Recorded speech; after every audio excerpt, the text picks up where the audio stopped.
নাজমুল আবেদীনের অনেক পরিচয়, coach, cricket বিশ্লেষক ও জাতীয় পুরস্কারপ্রাপ্ত ক্রিকেট ব্যক্তিত্ব।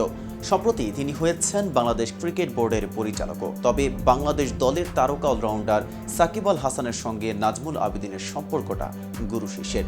পাকিস্তানের বিপক্ষে রাওয়ালপিন্ডিতে বাংলাদেশের প্রথম টেস্টের সময়ও ব্যাটিং বোলিংয়ের খুঁটিনাটি নিয়ে সাকিবের সঙ্গে কথা হয়েছে তার।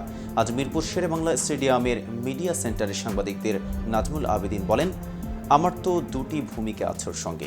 আমি বোর্ডের পক্ষ থেকে তার সঙ্গে কোনো কথা বলিনি। ওর মেন্টর হিসেবে, ওর কোচ হিসেবে কথা বলেছে, ওর পারফরমেন্স নিয়ে কথা বলেছে। সেটার সঙ্গে বোর্ডের কোনো সম্পর্ক নেই। সে কিভাবে কি করলে ভালো করতে পারবে এসব নিয়ে আলোচনা করেছে। সাকিবের বিষয়ে আর কি বললেন এই পরিচালক, এ বিষয়ে বিস্তারিত থাকছে প্রতিবেদনের বাকি অংশে। আর কেটিভি ক্রিকেট থেকে আপনাদের সাথে আছি আমি মেহেদী হাসান। ফর্মহীনতায় ভুগতে থাকা সাকিবের রাওয়ালপিন্ডি টেস্টের বোলিং নিয়ে নাজমুল আবেদীনকে জিজ্ঞেস করলে তিনি বলেন, আমরা দেখেছি যে সে যখন বাঁহাতিদের বিপক্ষে বোলিং করছে সে স্বাচ্ছন্দ্য বোধ করে না, কিন্তু কালকে সেটা দেখিনি। একজন আদর্শ টেস্ট বোলার যেভাবে বোলিং করে সে সেভাবেই বোলিং করছে। বোলিং করার সময় সে নিজের উপর আস্থা নিয়েই বোলিং করে। ডানহাতি বাঁহাতি সব ধরনের অবস্থায় যখনই বল তাকে দেওয়া হচ্ছে উইকেট নেওয়ার জন্য সে বোলিং করছে। শুধু নিজের বোলিং নয়, সতীর্থদের সঙ্গেও সাকিবের অভিজ্ঞতা ভাগাভাগির বিষয়টি চোখে পড়েছে নাজমুল আবেদীনের। অন্যদের সঙ্গেও আলাপ করছে, মিরাজকেও মাঝে মধ্যে পরামর্শ দিচ্ছে। টোটাল ইনভলভমেন্ট ছিল। আমার মনে হয় সে নিজেও উপভোগ করেছে।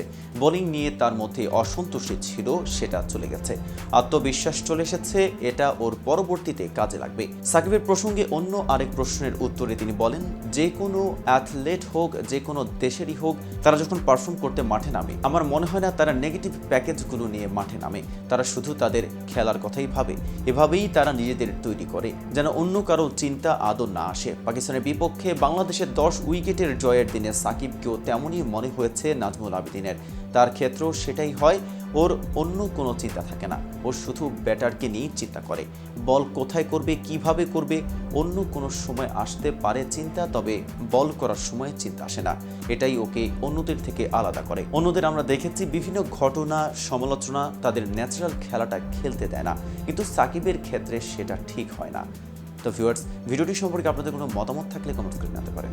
সাথে নিয়মিত ক্রিকেট আপডেট পেতে কেটিভি ক্রিকেটের সাথে থাকুন।